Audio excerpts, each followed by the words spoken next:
Olá, meus amores, tudo bem com vocês? Sejam muito bem-vindos a mais uma aula de história.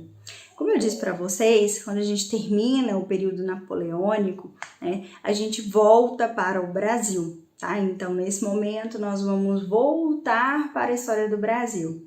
Ano passado, vocês viram aqui Brasil Colônia, vocês viram aqui como os portugueses chegaram nesse território, dominaram o território brasileiro, fizeram daqui uma colônia para Portugal, tá? E nas últimas aulas nós falamos sobre o bloqueio continental instaurado pelo Napoleão Bonaparte, que obrigou, de certa forma, a família real portuguesa a sair ali de Portugal e vir para o Brasil, para até então a sua colônia. Tá? Essa vinda do Brasil para cá, da corte real portuguesa, foi feita inclusive com o patrocínio, com a escolta da Inglaterra. A Inglaterra, que já era uma grande potência naval, vai escoltar a família real ali com seus navios que vieram para o Brasil. É justamente a partir deste ponto que nós vamos começar a estudar novamente a história do Brasil. Tá? Nós vamos chamar essa matéria, então, de processo de independência do Brasil. Por quê? A vinda da família real portuguesa para o Brasil vai acarretar numa série de acontecimentos que vão incentivar, que vão influenciar na independência do Brasil. Eu não posso afirmar que somente a vinda fez com que o Brasil se tornasse independente, mas eu posso dizer que há influência nos desenrolares aqui desses acontecimentos com a vinda da família real portuguesa. Mas antes disso, é importante vocês se lembrarem que já ali no período colonial, que se inicia em 1500, e vai até 1822, quando acontece a proclamação da nossa independência, nesse período já tinha acontecido, antes da vinda da família real portuguesa para o Brasil, já havia acontecido alguns movimentos separatistas, de cunho separatista, ou seja, que queriam a independência do Brasil da sua metrópole, no caso de Portugal. Tivemos a Inconfidência Mineira e a Conjuração Baiana, como por exemplo. Tá? E eu acredito que vocês já tenham estudado esses dois movimentos. Vocês vão ver aqui que na minha apresentação eu vou passar esse slide por ela. Tá? Caso vocês não tenham visto, caso vocês não tenham estudado esses dois eventos importantes, esses dois movimentos separatistas, que é a Inconfidência Mineira e a Conjuração Baiana, me fala lá no WhatsApp, comunica comigo que eu posso indicar vídeos para vocês sobre esses assuntos que são interessantes e que são necessários, fundamentais para vocês entenderem a matéria daqui para frente também, tá bom? Então, manda mensagem lá no WhatsApp para mim, cada um aí na sua turma, para eu saber se vocês estudaram ou não esses dois assuntos, Inconfidência Mineira e Conjuração Baiana, tá? Porque que eu vou passar batido, na minha cabeça vocês já viram, tá? Olha só, então, aqui na nossa apresentação. Eu coloquei o Brasil colônia no geral, mas a gente vai partir do ponto em que a família real portuguesa chega aqui no Brasil já no século XIX, tá? As revoltas emancipacionistas, como eu disse aqui para vocês, essas eu vou passar direto porque na minha cabeça vocês já viram isso, tá? Inconfidência Mineira, quais as suas características, a Conjuração Baiana ou a Revolta dos Alfaiates. Tô passando aqui direto porque eu acredito que vocês já viram. Se vocês não tiverem visto, me avisa para eu poder indicar para vocês aí esses vídeos para vocês assistirem, tá bom? Nós começamos aqui, Dom João VI no Brasil, o início do processo de independência do Brasil. Como eu disse para vocês, eu posso falar que é o início de um processo, não posso afirmar que só a vinda do Dom João VI que influenciou e que fez com que o Brasil se tornasse independente, tá bom? Vamos acompanhar aqui e entender qual a ligação, inclusive, com o bloqueio continental. No início do século XIX, o imperador da França, Napoleão Bonaparte, passou a dominar e combater quase todos os países inimigos da França. Porém, não conseguia vencer sua rival, a Inglaterra. Lembra porque a Inglaterra era a grande potência daquela época e a França queria disputar com ela essa hegemonia. Assim, para enfraquecer a Inglaterra, Napoleão decretou o bloqueio continental, o qual impedia que qualquer país tivesse relações econômicas com a Inglaterra. Em Portugal, governava o príncipe regente Dom João, pois sua mãe, a rainha Dona Maria I, sofria de problemas mentais, inclusive ela é conhecida como Dona Maria Louca, né? E aí, por isso, ao invés dela, né, a rainha governar, quem governava era o príncipe regente, o filho dela, Dom João, tá? Nesse momento, ele não era Dom João VI, era Dom João, tá? Como Portugal era um grande aliado da Inglaterra, Dom João viu-se na difícil situação de ter que escolher se aderisse ao bloqueio continental. A Inglaterra impediria as comunicações e o comércio entre Portugal e Brasil, além de estimular a independência da colônia para poder comercializar com ela diretamente. Isso era uma outra característica que a Inglaterra vinha fazendo, né? Que se ela perdesse essa relação, essa base aí que ela tinha, relação comercial com o Brasil, a Inglaterra, como era já industrializada, para ela era interessante ela poder comercializar com as nações. Como o Brasil era colônia de Portugal, existia o pacto colonial, quem podia comercializar com o Brasil era só Portugal, né? Então, essa colonização, essa ideia, esse pacto colonial não era interessante para a Inglaterra, porque ela queria que os países fossem independentes para poder comercializar com ela, para comprar os produtos da indústria dela, tá? Por outro lado, não tinha como combater a França e corria o risco de perder o reino para Napoleão. Então, o Dom João ali, o príncipe regente, estava na sinuca de bico, né? Se correr o bicho pega, se ficar o bicho come. Então, se ele fugisse do Brasil, a França poderia invadir ali. Se ele comercializasse com a Inglaterra, a França podia invadir com as tropas napoleônicas. Mas se ele não comercializasse, ele perderia o apoio da Inglaterra e, de quebra, a Inglaterra ainda iria influenciar a colônia para a sua independência. Então, essa dúvida faz com que a família real portuguesa decida, então, fugir para o Brasil, e isso sob proteção aqui, inclusive, dos ingleses.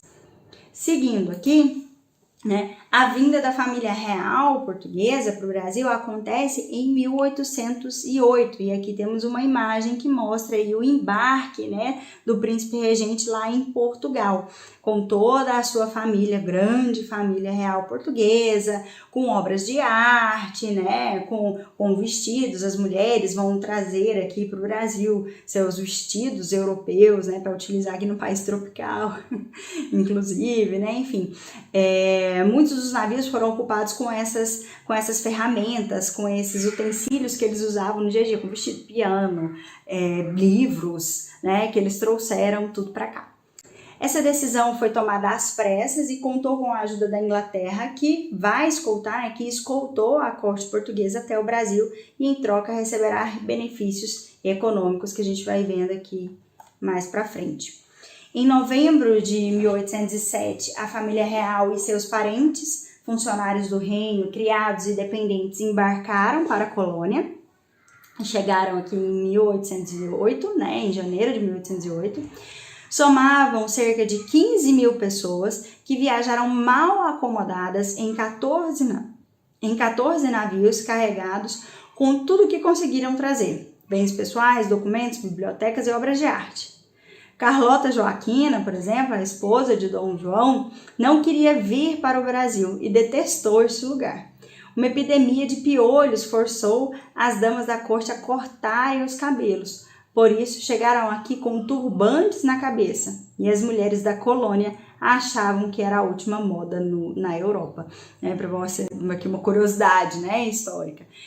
Como eles estavam muito mal acomodados aí nessas embarcações, até porque eram poucas, e eles trouxeram tantas coisas, né, que isso gerou ali uma epidemia de piolho e fez com que essas mulheres tivessem que cortar o cabelo, usando esses turbantes aqui, quando elas chegaram, tá bom? Em janeiro de 1808, a corte portuguesa desembarca na Bahia e os rumos do nosso país mudariam para sempre. A família real portuguesa para ali primeiro na Bahia e depois parte para o Rio de Janeiro, tá? Onde seria ali o centro administrativo naquele período. A primeira ação do Dom João ao chegar aqui no Brasil foi abrir os portos às nações amigas. Vamos entender isso aqui que é muito importante. Até então, e nós acabamos de falar sobre o Pacto Colonial. O Brasil, na situação de colônia, ela só podia comercializar com Portugal, né? Então, o Brasil só comercializava com Portugal por conta desse Pacto Colonial. No entanto, quando a família real portuguesa veio para o Brasil, eles tinham então que abrir os portos às nações amigas, para que fosse possível esse comércio com outras nações, não apenas com Portugal. Até porque o Dom João e a sua família saíram num dia, praticamente as tropas napoleônicas chegaram em Lisboa no outro dia. Tá? Então, era importante que acontecesse essa abertura dos portos. Isso significava que a partir daquele momento, a partir ali de 1808, foi o primeiro ato de Dom João no território brasileiro, ali ainda na Bahia, né, foi abrir os portos às nações amigas, para que eles pudessem comercializar com outras nações e principalmente a Inglaterra, né, que no caso é sua parceira aí, foi sua parceira desde sempre, que ajudou aí a escoltar essa família real portuguesa aqui para o Brasil em troca de benefícios econômicos, claro, tá? Então, uma das primeiras medidas que Dom João tomou ao chegar ao Brasil foi abrir o comércio brasileiro aos países amigos de Portugal. Porém, a abertura dos portos beneficiava principalmente a Inglaterra, que naquela época dominava o comércio mundial e passou a ter vantagens comerciais com o Brasil. Muitas vezes compensava comprar mais os produtos vindos da Inglaterra, comercializar com a Inglaterra, do que comprar os próprios produtos advindos de Portugal, para vocês terem uma ideia, que a taxação era maior nos produtos portugueses do que nos produtos ingleses. Isso significava que a gente pagava mais barato, a Inglaterra pagava menos impostos para os produtos que entravam aqui do que os portugueses. Tá? Então, era mais barato comprar da Inglaterra do que propriamente de Portugal. Obviamente que isso aqui vai ser criticado, muito criticado depois. Mas, a princípio, nessa abertura dos portos às nações amigas, a Inglaterra ganha bastante benefícios. Tá? Outra medida importante tomada por Dom João foi a revogação do Alvará de 1785, que impedia a instalação de manufaturas na colônia. Esse alvará de 1785 impedia a instalação de indústrias, de fábricas aqui no Brasil. Né? E isso, com a vinda da família real portuguesa para o Brasil, era necessário que ele revogasse esse decreto para que houvesse aqui a instalação de indústrias, houvesse a instalação aqui de algumas fábricas, né, de manufaturas, de instrumentos, de produtos que vão ser fabricados aqui no Brasil. Isso era muito importante para o desenvolvimento aqui desse território.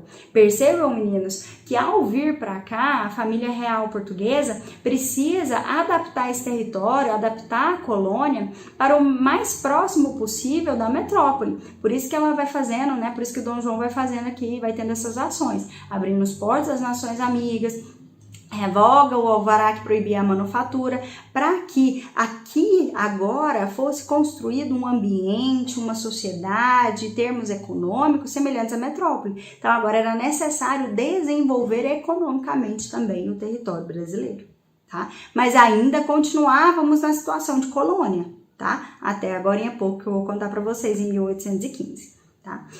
Vem para cá, segue aqui comigo.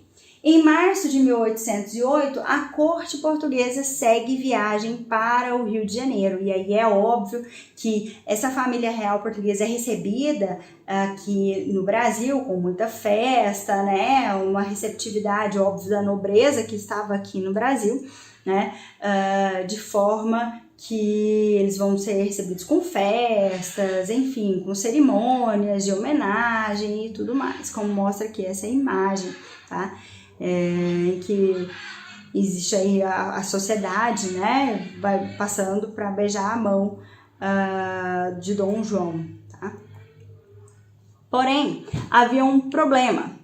Como que eles iriam acomodar toda essa gente? Eram aproximadamente 15 mil pessoas. Então, eram 15 mil pessoas vindo para o Rio de Janeiro. Como que o Rio de Janeiro ia acomodar todas essas pessoas? Olha só o que eles fizeram. Para acomodar a comitiva real, foram solicitadas as melhores casas do Rio de Janeiro, ou seja, foi dada uma ordem de despejo aos moradores que tiveram 24 horas para deixar suas casas. Na casa acolhida, era colocada em sua porta a sigla PR, que significava Príncipe Regente. Mas as pessoas deram outros significados, como propriedade real, prédio roubado ou ponha-se na rua. Então, para acomodar, foi feito aí essa estratégia de tirar as pessoas das melhores casas, inclusive ali do Rio de Janeiro, para que nessas casas fossem instaladas os membros da família real portuguesa, tá? Como o Rio de Janeiro não tinha estrutura, essa foi a solução encontrada. E, obviamente, já começa aqui esse período já intenso e com uma insatisfação dessas pessoas, de algumas pessoas que tinham que sair de casa para poder ceder para a família real portuguesa. Outras vão achar bom, mas outras não vão gostar tanto, tá? A presença da família real no Rio de Janeiro contribuiu para uma grande mudança na cidade. O Rio se tornou a sede do Império Português e a corte estava segura na colônia. Enquanto isso, a guerra continuava na Europa e a Inglaterra defendia Portugal. Nesse período, então, foram precisas realizar algumas mudanças econômicas. Dom João adotou várias medidas econômicas que mudaram o cenário brasileiro. Entre as principais, podemos citar a abertura dos portos brasileiros às nações amigas, como a gente já falou. Já falamos também da revogação do alvará, que proibiu a instalação de manufaturas na colônia. Isso gera um estímulo ao estabelecimento de indústrias no Brasil, apesar de que industrialização no Brasil, a gente só pode falar disso lá em Getúlio Vargas, tá? Mas aqui a gente tem já esse processo de pequenas instalações de fábricas, de algumas pequenas indústrias. Além disso, ele vai incentivar e vai construir estradas, reformar os portos, incentivou o desenvolvimento da indústria têxtil e da metalurgia, e em 1810 assinou o Tratado de Aliança e Amizade e de Comércio e de Navegação. Muito importante esses tratados, que é justamente isso que eu acabei de falar para vocês agora há pouco em relação aos impostos, né? Estes tratados concediam aos produtos ingleses a taxação de importação de 15%, enquanto os outros países deviam pagar 24% e Portugal 16%. Então, isso significava que os produtos ingleses, quando chegavam no Brasil, tinham que pagar 15% de impostos. Os produtos portugueses tinham que pagar 16% de impostos e os outros 25%. Percebem, como eu disse para vocês, que os produtos ingleses eram mais baratos do que propriamente os produtos portugueses. Isso é a vantagem aqui desse tratado que foi feito com a Inglaterra, um compromisso, né, digamos assim, que foi feito após a Inglaterra ter ajudado a família real portuguesa a fugir para o Brasil. Tá? Então, um tratado importante aqui, o Tratado de Aliança e Amizade de Comércio e Navegação, assinado em 1810, 2 anos após a chegada da família real portuguesa no Brasil. Além disso, ocorrem algumas mudanças administrativas, né? Com a vinda da família real, a sede do Império Português foi instalada no Rio de Janeiro. Por isso, Dom João montou um sistema administrativo que dava a Portugal uma certa autonomia. As principais mudanças foram criação de 3 ministérios, Ministério da Guerra e Estrangeiros, Marinha, Fazenda e Interior, né? Então, ele divide aqui o seu governo, existem agora ministérios para ajudar ele a governar, ajudar ele a administrar tudo isso. Ele vai fundar o Banco do Brasil, olha quanto é antigo, né? O Banco do Brasil. Ele vai instalar a Junta de Comércio, instalar a Casa de Suplicação, hoje conhecido como Supremo Tribunal, que era a mais elevada Corte de Justiça. E em 1815, o Brasil é elevado à categoria de reino a Portugal e Algarves, região sul do atual Portugal. Vamos entender isso aqui, meninos? Em 1815, é o período lá do Congresso de Viena, né, no finalzinho do período napoleônico, em que as potências europeias estão se reunindo para poder restaurar o poder absolutista, né, restaurar ali na Europa o território como era antes do período napoleônico, tá? Antes das conquistas napoleônicas, da expansão napoleônica. E aqui, nessa reunião no Congresso de Viena, todos os países vão participar, exceto a França e Portugal. Portugal porque ficou aí com uma fama, porque eles fugiram para o Brasil. para tentar, então, não perder tanto prestígio e não perder, inclusive, Portugal, o Dom João, né, vai elevar a categoria de Reino Unido a Portugal, né, o Brasil, para que ele tivesse a desculpa de falar, olha, não, eu não fugi, eu simplesmente vim para o Brasil, que aqui é Reino Unido a Portugal. É a mesma coisa, eu estando aqui como Reino Unido, é a mesma coisa eu estou em Portugal, eu não fugi, tá? Essa era a desculpa, era a justificativa para que acontecesse essa mudança em 1815, tá? Percebam a relação de um evento com o outro. Então, em 1815, Dom João eleva o Brasil a Reino Unido, a Portugal e Algarves, tá? Algarves é uma região ali ao sul de Portugal. Isso faz com que ele não seja mais tão mal visto aos olhos ali dos países que estavam participando do Congresso de Viena, tá? Com desculpa de que ele não havia fugido, mas que ele tinha vindo aqui visitar a extensão do reino dele, que era aqui no Brasil. Tá? Nesse momento, a gente sai de uma situação de colônia, mas não é a nossa independência. Cuidado com isso. Tá? Nesse momento, a gente passa a ser Reino Unido a Portugal, mas a gente ainda não é independente de Portugal, beleza? Seguindo aqui, existem ainda algumas medidas de incentivo à cultura que vão ser feitas pela família real portuguesa aqui no Brasil. Lembrem-se do que eu disse para vocês, eles queriam criar o máximo possível o clima, a estrutura de sociedade, estrutura econômica semelhante ao que era na metrópole, para que eles se sentissem mais confortáveis e mais em casa, tá? Imagina, essas mulheres vinham para cá e estavam acostumadas com o frio europeu, com o verão europeu, que é muito diferente do verão aqui dos trópicos. De repente elas chegam aqui, né, com os costumes completamente diferentes. Por isso que nós temos vários e vários quadros representando aí essas mulheres com aqueles vestidos, com essa modernização aqui feita no Rio de Janeiro nesse período. Olha aqui as medidas de incentivo à cultura. A presença da família real no Brasil também contribuiu para uma mudança cultural na colônia. Dentre as principais medidas tomadas pelo príncipe regente, temos fundação da Escola Real de Ciências, Artes e Ofícios, criação de cursos no Rio de Janeiro e na Bahia, cursos de cirurgia, química, agricultura, desenho técnico e etc. A fundação do Museu Nacional, da Biblioteca Real e do Observatório Astronômico, lugares inclusive que ainda estão preservados, né, muitos deles, e que vocês podem visitar quando forem ao Rio de Janeiro. A criação do Jardim Botânico, maravilhoso, de graça, quem for ao Rio de Janeiro não pode deixar de visitar o Jardim Botânico. A criação de uma imprensa régia, né, que seria a primeira gráfica do Brasil, uma imprensa que estaria ligada aí à família real portuguesa.